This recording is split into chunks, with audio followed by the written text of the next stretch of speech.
크립토 시장을 면밀하게 들여다보는 시간. 안녕하세요. 오늘의 코인 진행의 권지영입니다.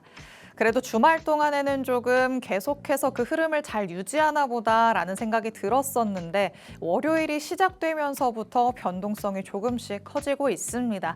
이제는 진짜 6만이 저항선이 되려나 보다라는 생각까지 드는 비트코인의 움직임 나타나고 있죠.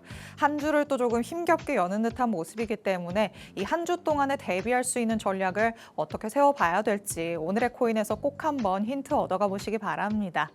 일단 금요일에 마감됐던 뉴욕 증시 상황부터 같이 한번 짚고 넘어가 보도록 하시죠. 자, 지난 금요일에 뉴욕 증시 3대 지수가 모두 하락한 채로 마감했습니다. 오픈 AI의 IPO가 내년으로 연기될 수 있다라는 보도가 나오면서 AI 관련 투심이 또 한 번 위축되는 모습이었는데요. 오픈 AI는 1조 달러 기업 가치를 지금 목표로 하고 있는데 스페이스X의 상장 이후에 약간은 부진한 주가 흐름이나 또 최근에 AI 관련 종목들의 높은 변동성을 고려한다면 시기를 늦추는 게 나을 수도 있겠다라고 판단을 하는 것으로 보입니다. 이 영향으로 엔비디아와 마이크론 등 AI 반도체주를 중심으로 차익 실현 매물이 쏟아졌고요. 필라델피아 반도체 지수도 큰 폭으로 하락하는 모습이 나타났습니다.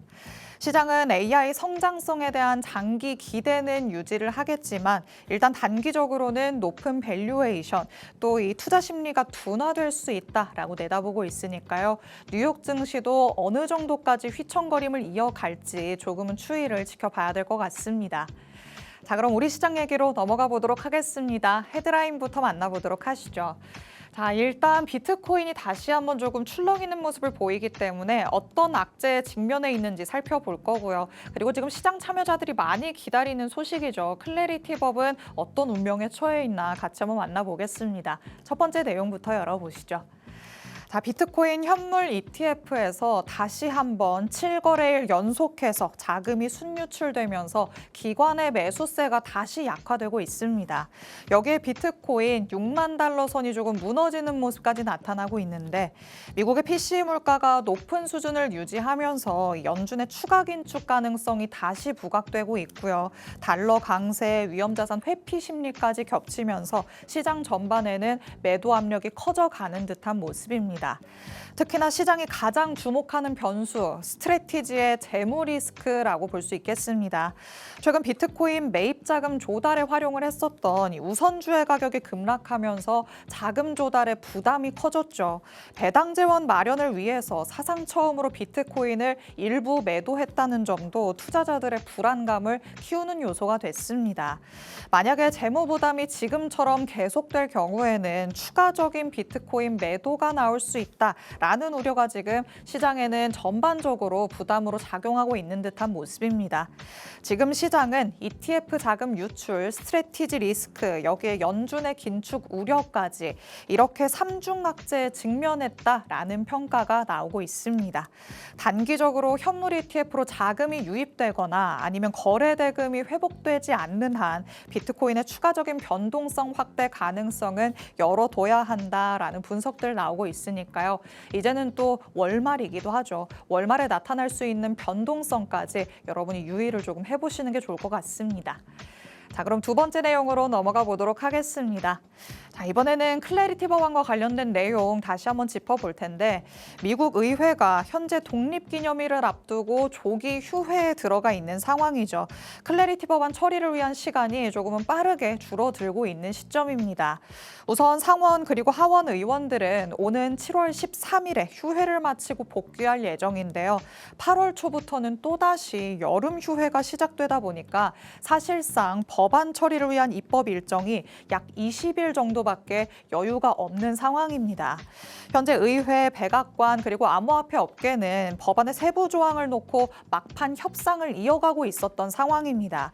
클래리티법이 통과가 되기만 한다면 기관 투자도 확대되고 또 RWA 시장도 점차적으로 더 성장할 수 있고 미국의 디지털 자산 시장 전반에 조금은 긍정적인 변화가 나타날 수 있다. 우리는 이렇게 지금 기대감을 가지고 있는 겁니다.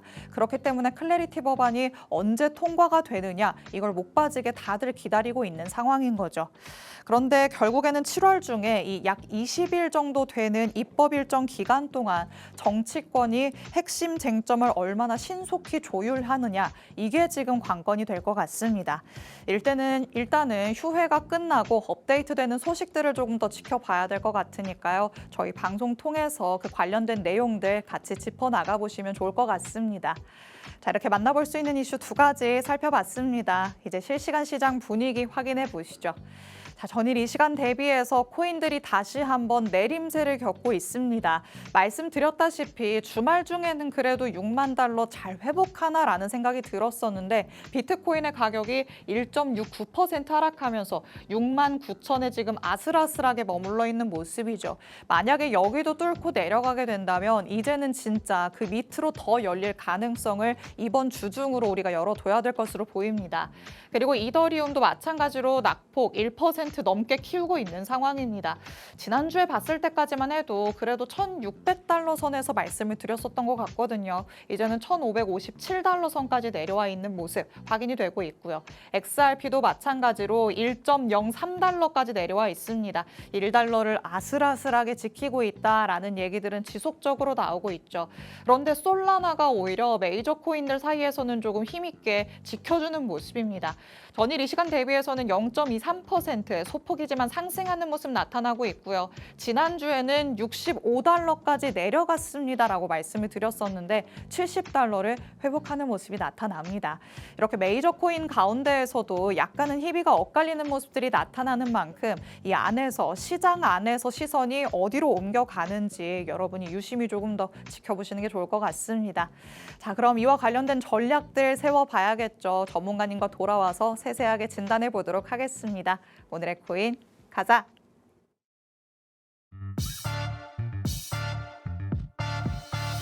월요일 오늘의 코인 본격적으로 출발해 보도록 하겠습니다. 저희 방송 55분까지 진행될 예정인데요. 방송 끝나고 나서도 실시간 시장 이슈들 업데이트 받고 싶다라는 분들 위해서 정보방 마련해 뒀습니다. 정보방으로 들어오시면 저희 방송 끝난 직후부터 전문가님의 전략 24시간 동안 받아가실 수 있으니까요. 이 안으로 들어오셔서 방송 시간 아닐 때 전략들 다양하게 얻어가 보시면 되겠습니다. 자, 그럼 오늘 저와 함께할 전문가님 이제 모셔보도록 하겠습니다. 오늘 김상수 전문가님과 함께합니다. 전문가님 어서 오세요. 네, 안녕하세요. 인사부터 해주실게요. 네, 안녕하십니까. 김상수입니다.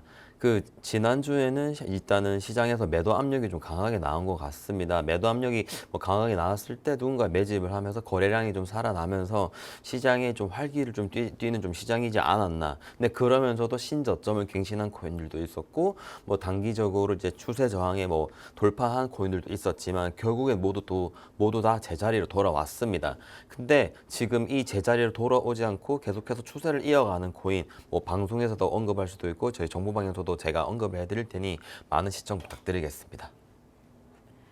네, 지금 실시간으로 시장에 다시 한번 하락이 나타나고 있습니다. 지금 거래소 현황을 보시는 분들이라면 아니 캔들이 왜 이렇게 이전보다 커졌지라고 생각을 하실 것 같은데요. 이렇게 변동성이 커져가는 우리 시장 안의 분위기다 보니 여기에 대한 대응 전략들을 조금 더 보수적으로 가져가 봐야겠죠. 전문가님과 이슈도 살펴보고 가격적인 라인들까지 짚어볼 예정이니까 끝까지 집중해 주시기 바랍니다.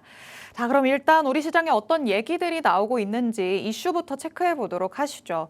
자, 일단은 지금 우리 시장에서 조금 호재라고 얘기를 할 만한 게 거의 없지 않나라는 생각이 들기는 해요. 맞습니다. 호재는 이제 저점을 알렸다. 그 호재가 맞나요? 저점을 이제 세상에 알리는 순간, 나도 이제 코인을 시작해볼까라는 이제 분들이 점점 생겨나기 시작하는 거죠. 네, 그렇기 때문에 이번에 비트코인이 57,000 선이 무너졌을 때 네. 그때 이제 좀 저점 매수자들이 일단 분할로 매집을 한 정황들도 보였습니다. 네, 그 뒤에 이제 비트코인이 추세를 좀 이어가지 못하는 그림이고 네. 일단은 지난 방송에서 제가 이제 앵커님한테 좀 비트코인 지금 계속 고점을 계속 올리는 것보다는 지금은 이제 베어 플래그를 만들지 않기 위해서 네. 저점을 좀 어느 정도 계속 갱신해 갱신을 해줘야 됩니다. 그러면서 저항에서 좀 부딪히고 이게 낫고 근데 제일 중요한 것은 제가 뭐 이제 XRP입니다. XRP의 손절 압력이 이제 계속해서 들어오고 있고 이게 오. BTC, 비트코인과 이더리움과 이제 뭐 스텔라 쪽에서도 이제 뭐 계속 보이는 겁니다. 지난번에는 스텔라 국채 뭐 발행 네트워크를 해가지고 스텔라가 뭐 400원을 돌파하면서 그쵸. 좀 괜찮은 모습 보여줬는데 지금은 이제 솔스티스입니다. 오. 이것도 국채 관련 코인인데 솔라나는 네. 진텍스에서 활발하다. 그래 지금 이 유동성이 솔스티스로 갔다고 보시면 됩니다. 근데 솔스티스가 올랐기 때문에 이 솔라나의 생태계와 관련된 코인들이 지금 핫하다 이런 식으로 지금 결론이 내려지는 경우가 많잖아요. 그럼 여타의 다른 코인들도 살펴보는 게 좋을까요? 아니면 솔스티스만의 그냥 호재였다 이렇게 봐야 되는 걸까요? 제일 중요한 거는 솔스티스에서 이제 뭐 강한 뭐 매수가 들어왔지만 지난 뭐 스텔라와 비슷하다면 내려올 수밖에 없는 거죠. 아. 결국에는 뭐 저점이 200원대였습니다. 네. 근데 1000원이라는 거는 지금 5배 올랐다. 그러면 거의 지금 코인계 뭐 삼성전자 반도체급이라고 봐야 되기 때문에 네. 이거 좀 위험하지 않나. 저라면 매수를 안 하고 매도를 하면서 지금은 이제 뭐 매도 압력이 어떻게 좀 줄어들고 있나 좋은 뉴스가 있으면 이제 그때 뭐 매집을 해본다든지 현금 확보를 좀 해보겠습니다. 솔스티스와 관련된 얘기도 잠시 짚어주셨습니다. 최근에 워낙 급등세를 보였기 때문에 이거 추세가 심상치 않은데 지금이라도 들어가 봐야 되나라고 생각하신 분들 있으실 것 같은데요. 지금은 추격 매수 절대 금물이다라고 얘기를 하십니다. 너무 많이 올랐죠, 사실. 이렇게 급하게 올라오면 또 급하게 내려오는 경우가 많기 때문에 이런 부분들까지 염두를 해두시는 게 좋을 것 같고요. 지금 나가고 있는 주요한 헤드라인들 정말 많이 있는데 좋은 얘기들을 사실 잘 찾아볼 수는 없습니다. 여기에서 전문가님이 더 하시고 싶은 내용, 짚어볼 내용이 더 있을까요? 일단은 전부 다 이제 압력을 가하는 상황이기 때문에 이번 7, 8월 달에는 이제 가장 크게 매도 압력이 나올 거면 이제 어떻게 보면 엔캐리 트레이드입니다. 이 부분에 대해서 뭔가 워렌 버핏이라든지 세계 뭐 기관 뭐 월가에서 얘기가 나온다면 그때는 정말 좀 잠시 좀 내려놓는 게 좀 좋은 방법이니까 뭐 저희 종목망 들어오신다면 저희도 이제 이 압력에 대해서 좀 설명을 좀 해드리겠습니다. 좋습니다. 이 상황 안에서 여기에 추가적으로 조금 강한 하방 압력이 가해진다면 그건 바로 엔캐리 트레이드 청산에 대한 우려감이 될 것이다 짚어주셨습니다. 일단 일본이 한 차례 금리를 인상하기는 했죠. 그런데 여기에 대해서는 반응이 그렇게까지 나타나진 않았지만 추가적인 금리 인상이 과연 어느 정도나 될 것이냐 여기에 지금 시장이 촉각을 곤두세우고 있습니다. 만약에 이와 관련해서 아직까지 인상에 대한 스텝이 많이 나와 있다라는 스탠스가 계속 나온다면 우리 시장에도 분명히 강하게 하방 압력이 작용될 것으로 예상이 되니까요. 이와 관련된 정보들 나는 더 업데이트 받고 싶다라는 생각 드신다면 정보방 안으로 들어오셔서 전문가님 통해 꼼꼼하게 챙겨가 보시기 바랍니다. 자, 그럼 이제 시장 안으로 들어가서 비트코인의 차트 같이 한번 분석 들어가 보도록 하겠습니다.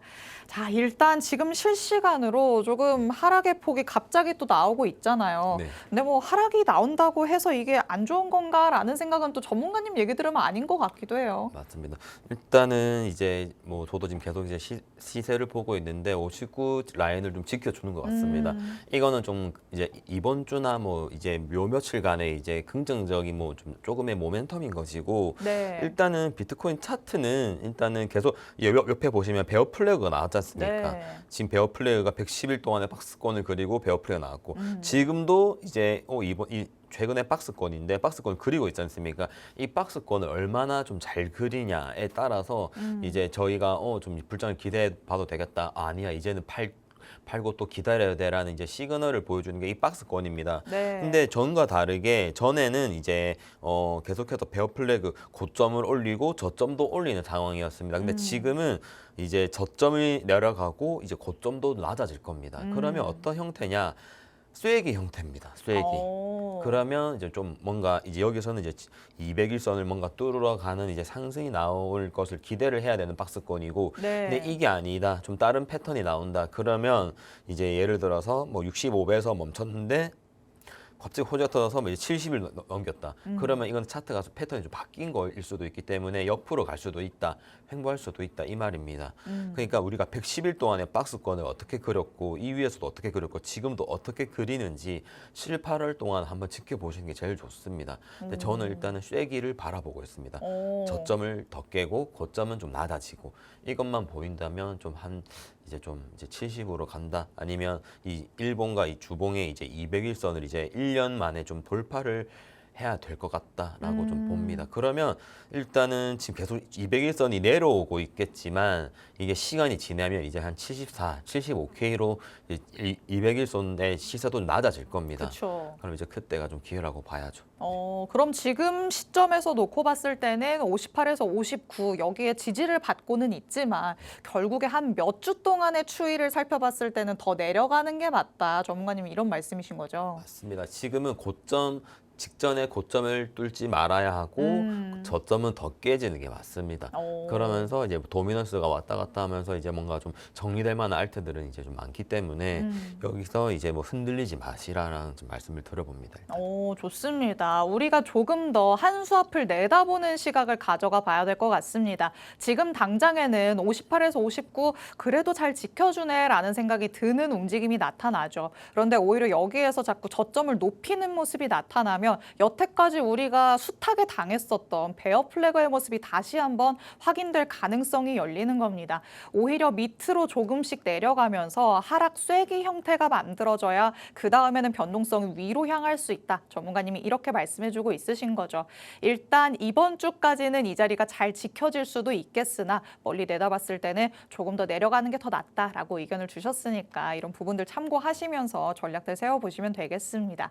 자, 비트코인의 흐름 살펴봤고요. 다음으로는 오늘은 XRP 한번 만나보도록 하겠습니다. 자, XRP와 관련해서도 조금 말이 많아요. 그래도 여태까지는 기관들의 자금이 쭉 들어오는 모습이었는데 약간 양상이 달라져 가는 걸까요? 맞습니다. 계속해서 연기되는 클라리티와 지정학 이슈, 금리 인상과 맞불리는 상황인데 네. 일단은 지금 뭐 제가 제 생각에는 뭐 JP 모건이든 지금 리플 관련해 가지고 매집을 좀 기다리고 있다. 근데 지금 뭐 기관들이나 뭐 고래들도 2,000원보다는 지금 가격이 낫지 않겠습니까? 그렇죠. 근데 지금 리플은 제가 이제 이 6개월 동안에 방송을 하면서 리플은 1,300원, 1,500원에 올 것이라고 말씀드렸었습니다. 네, 언젠간 온다. 이건 시간이 걸릴 뿐이지. 근데 저는 지금 그 생각을 좀 바뀐 게 리플은 자칫 잘못하면 이제 큰 상승이 이어 나왔던 오더블록 네. 이제 그 구간이 1,000원이기 때문에 네. 왠지 한 980원까지도 좀 보고 있습니다.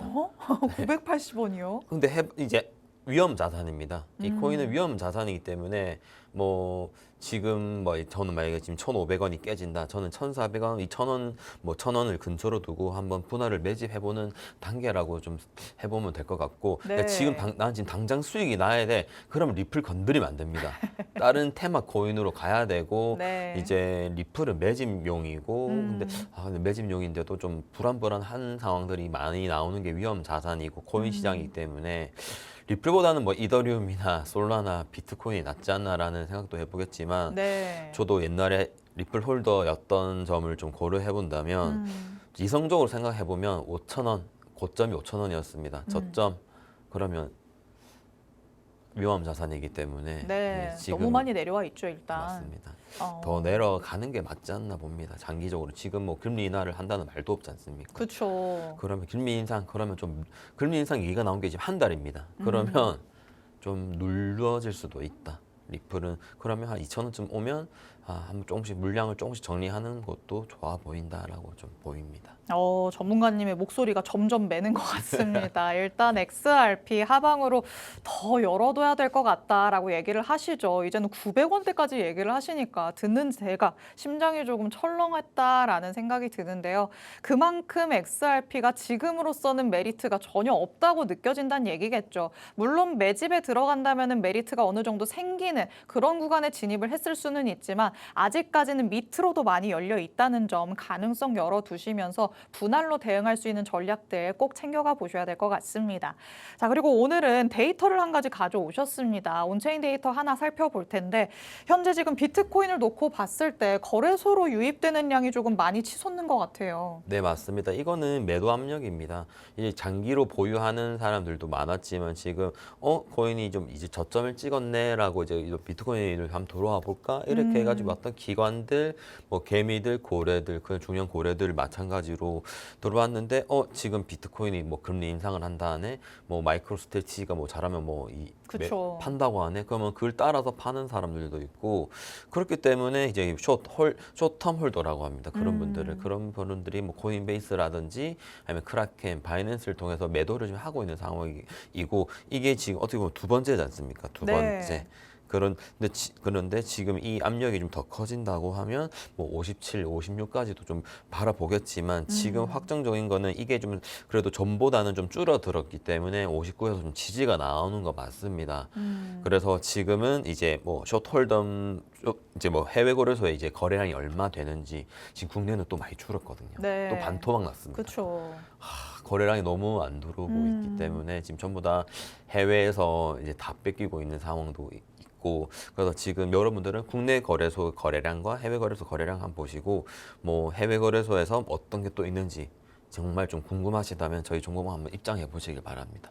이렇게 온체인 데이터들 통해서 조금 비트코인을 통한 매도 압력이 어느 수준이나 되는 건지 확인을 해볼 수가 있습니다. 그런데 혼자서는 이런 거 어떻게 체크하는지 모르겠다 하는 분들도 있으시겠죠. 정보방 안에 들어오시면 전문가님이 다 챙겨드릴 예정이니까 이와 관련된 내용들까지 꼭 한 번씩 살펴가 보시기 바랍니다. 자, 그럼 이제 전문가님의 히든코인과 관련된 얘기 나눠보도록 하겠습니다. 자, 그래도 이런 시장에서 기회만 잘 잡는다면 조금 숏텀으로는 잘 잡을 수 있을 것 같은데 지난 히든코인도 기회가 조금 괜찮았던 것 같아요. 네. 세이 한 100원까지 봤었는데 목표가가 저는 이제 98원 뭐 100원쯤이었습니다. 근데 저는 82원과 이제 76원쯤 이제 분할을 들어갔고 지금 뭐 10%, 15% 이상의 수익이 나오는 상황이었는데 이 시장이 정말 안 좋은지 유동성이 좀 들어오다가 계속 빠지는 게 그렇죠. 오르면 이제 팔아야 됩니다. 이제 저도 이제 좀 이제 뭐 저희 정보방에서 히든 코인을 좀 이제 듣고 이제 가져가신 분들에게 좀 저도 10%보다는 20%, 30% 수익 드리고 싶지 않습니까? 네. 와, 근데 시장이 정말 안 도와주죠. 도와주질 않습니다. 볼륨도 안 나오고 그렇게 뭐 일단은 이게 세이도 9코인이지 않습니까? 네. 정말 9코인들 정말 갈 길이 너무 멉니다. 볼륨이 좀 터지면 정말 매도를 해야 된다라고 저도 이제 각인이 박힌 한 주였기 때문에 뭐 이번 주에 보여드릴 히든 코인도 이렇게 뭐 20, 30%로는 저도 이제 뭐 보고는 있겠지만 매도 사인이 좀 더 빨리 나올 수 있는지 한번 고려해 보셔야 될 것 같습니다. 좋습니다. 그래도 역시나 지난 히든코인 세일을 통해서 정보방에 있으신 분들은 제대로 수익 챙기셨을 것 같습니다. 전문가님의 매도 타점이 그만큼 중요한 거니까 정보방 안에서 꼭 같이 한번 체크를 해보시고요. 그렇다면 이제 지나간 거 말고 새로운 거 같이 만나봐야겠죠. 오늘의 히든코인 만나보도록 하겠습니다. 자, 오늘은 어떤 거 가져오셨을까요? 이것도 보시면 볼륨이 크게 나오다가 조금씩 줄어들고는 있는데 일단 알트단에서는 이러한 볼륨은 어떻게 보면 크게 필요가 없습니다. 올리는 데는 이제 뭐 사람 몇 명이 뭐 올리는 게 이제 고래들의 수법이기 때문에 네. 이 코인 같은 경우에는 신규 코인입니다. 구코인이 아니기 때문에 제가 세이한테 좀 뭔가 좀 볼륨에 데이셨나요? 당했기 때문에 네. 신규 코인들보다는 이제 구코인은 절대 안 하고 신규 코인 위주로 이제 좀 히든 코인을 드린 겁니다. 일단 올린다면 일단 이 구간에서 한 1차 매도를 해볼 것이고 2차는 뭐 이 정도로 생각하고 있습니다. 그러면 뭐 20%에서 30% 이상 뭐 수익이 나는 건 문제가 없고요. 일단은 지금은 홀딩보다는 단기적으로 대응이 절대적으로 맞는 것 같습니다. 그렇기 때문에 여러분들이 뭐 궁금했던 지금 내가 리플 뭐 메이저 코인 말고 이제 구코인들 이런 거 들고 있으신 분들은 저희 정보방에 절대적으로 들어오셔야 됩니다. 이오스라든지 뭐 에테나라든지 뭐 네, 그런 코인들, 그런 코인들 들고 있으시다면 저희 정보만 꼭 한번 들어오시길 바라겠습니다. 좋습니다. 이번에는 조금 전략을 바꿔서 신규 코인, 몸집이 조금 가벼운 코인으로 가져오셨습니다. 자세한 타점이 중요하다 말씀드렸죠. 정보방 안에서 실시간으로 체크해 가보시기 바랍니다. 아울러 본 방송에서 제공해드리는 정보는 투자 판단에 대한 조언일 뿐이라는 점 꼭 기억해 주시면 되겠습니다. 저희는 내일 다시 찾아뵙겠습니다. 시청해주신 여러분 고맙습니다.